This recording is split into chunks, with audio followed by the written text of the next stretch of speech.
then you get this beta male energy. I call it beta male lives matter, or black lesbians matter.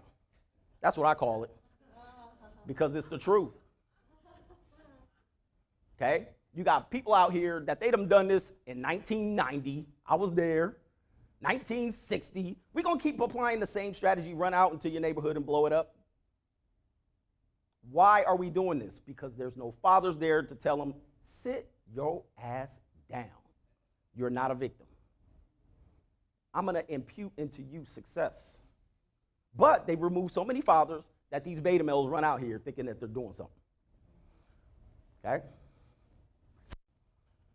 The spirit of Jezebel. If you guys go to my channel and you want to review one video, review the video. Just say Coach Greg Adams. And I think I called it Jezebel, #1, to get around the YouTube algorithm censorship.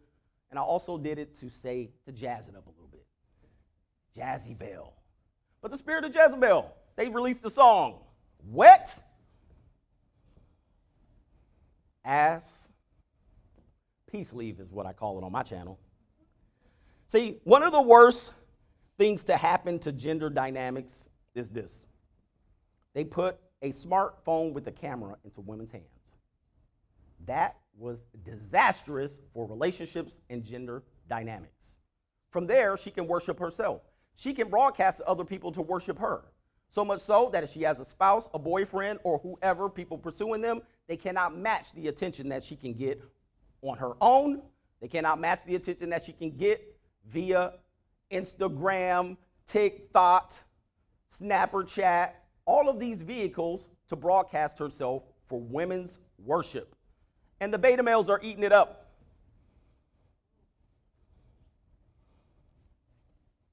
See, this cult was designed to destroy manhood and drag womanhood into shame. The spirit of Jezebel. You had so many women supporting this. And the worst of it were older women were saying, yeah, I'm in it too. I want to throw my wet peace leave out there too. And they can. You'll have 25-year-olds come over and blow your back out with no problem. But if you study the natural order, if you study Jezebel in the Bible, her dependency on manipulation was to have weak men worship her so she can manipulate them.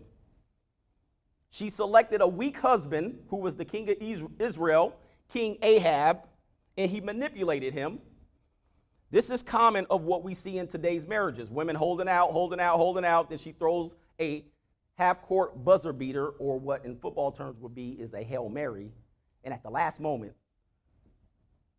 when the eggs dry up like the Sahara Desert, she tries to select a mate. Most times, a weak male. And she parades him around because he's easily manipulated. This has been written in the Bible already. She had the weakest king.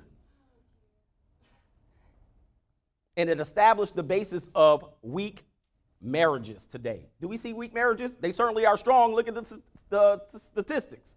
They're not strong. They're weak. Why? We're selecting weak men.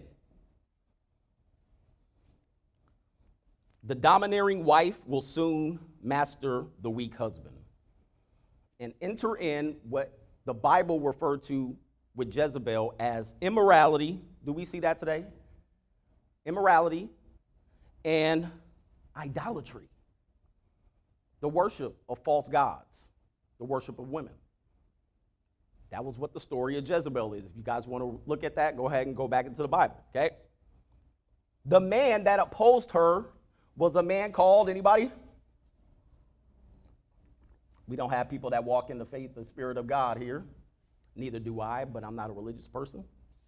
Her opposition was a man called Elijah, who called her out for her idolatry and immorality. I'm Elijah right now today for this hour. What did they do to Elijah? Well, the weak king Ahab drove him out into the desert. Said, we're not going to listen to this. They called him a woman hater. They called him an anti-feminist. They called him everything but a liar and drove him out into the desert. so they can come out here and continue to do this. What has it led to? What's happening next? Oh, this doesn't have anything to do with the next thing. Shelter the umbrella of accountability and responsibility. Oh, it doesn't? This doesn't connect? Interesting. Interesting. Because it connects in my brain because I'm using logic. I'm using evidence. The Jezebel was defiant until the end. When the new king came and told her